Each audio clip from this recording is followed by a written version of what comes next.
उस माँ ने अपने बेटे को आईएएस बनाने के लिए अपनी शादी की बालियां बेच दी। पर कहानी यही खत्म नहीं होती। एक झोपड़ी से शुरू हुआ सफर कैसे दिल्ली की लाल बत्ती तक पहुंचा, सुनिए और बेटे की वो कहानी जो आपकी आंखें नम कर देगी। तो चलिए कहानी शुरू करते हैं। कहानी का नाम है माँ का त्याग। दिसंबर का महीना था।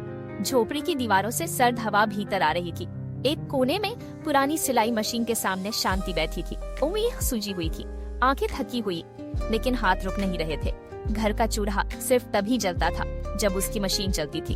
भीतर कोने में राजू बैठा था। सामने मोमबत्ती जल रही थी। वह पढ़ाई कर रहा था, 8वीं में था, पर उसकी आंखों में कुछ और ही सपने थे। एक दिन आईएएस अफसर बनूंगा, यही सफर था माँ के बेटे का।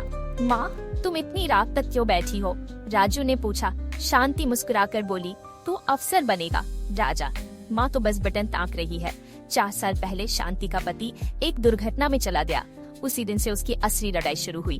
तब राजू सिर्फ 10 साल का था।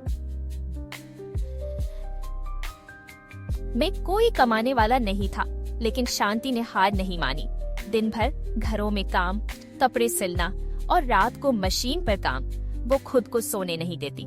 लेकिन राजू की स्कूल फीस, उसकी किताबों की चिंता हमेशा उसके मन में रहती। छुट्टी के दिन होते तो वह स्कूल के पीछे वाले पेड़ के नीचे बैठकर राजू के बैग को निहारती। इस बार फीस भर पाएंगे क्या? राजू बेहद होशियार था। उसके शिक्षक कहते, यह लड़का एक दिन बहुत बड़ा आदमी बनेगा। स्कूल खत्म हुआ, कॉलेज हुआ। एक दिन राजस्थान की प्रतियोगी परीक्षा में राजू टॉप 5 में आया, लेकिन अगला कदम यानी इंटरव्यू दिल्ली में था और हाथ में पैसे नहीं थे। शांति ने कुछ नहीं कहा। चुपचाप उसने अपनी शादी में मिली सोने की बालियां बेच दी। ट्रेन की टिकट के लिए पैसे दिए। राजू को स्टेशन छोड़ते समय बोली, राजा, माँ की ये झोपड़ी पीछे छोड़कर जा, लेकिन लौट कर आ अफसर बनकर। 3 साल बीत गए। राजू दिल्ली में था और शांति बस उसकी झलक के लिए तरसती रही। आखिर वह दिन आ गया जब राजू घर लौटने वाला था। उस झोपड़ी के सामने एक बड़ी सरकारी गाड़ी आकर रुकी। शांति डरते डरते बाहर निकली। सामने खड़ा था एक तेजस्वी युवक, सफेद शर्ट में, कंधे पर बैग और आंखों में सपना पूरा होने की चमक। माँ, तेरा अफसर वापस आ गया है। शांति की आंखों से आंसू निकल पड़े। उसने राजू को कसकर गले से लगा लिया। राजू बोला, अब तो बस आराम कर माँ। शांति मुस्कुराकर बोली, नहीं राजा, अब माँ अफसर की यूनिफॉर्म सिएगी। आज भी वह पुरानी सिलाई मशीन चल रही है।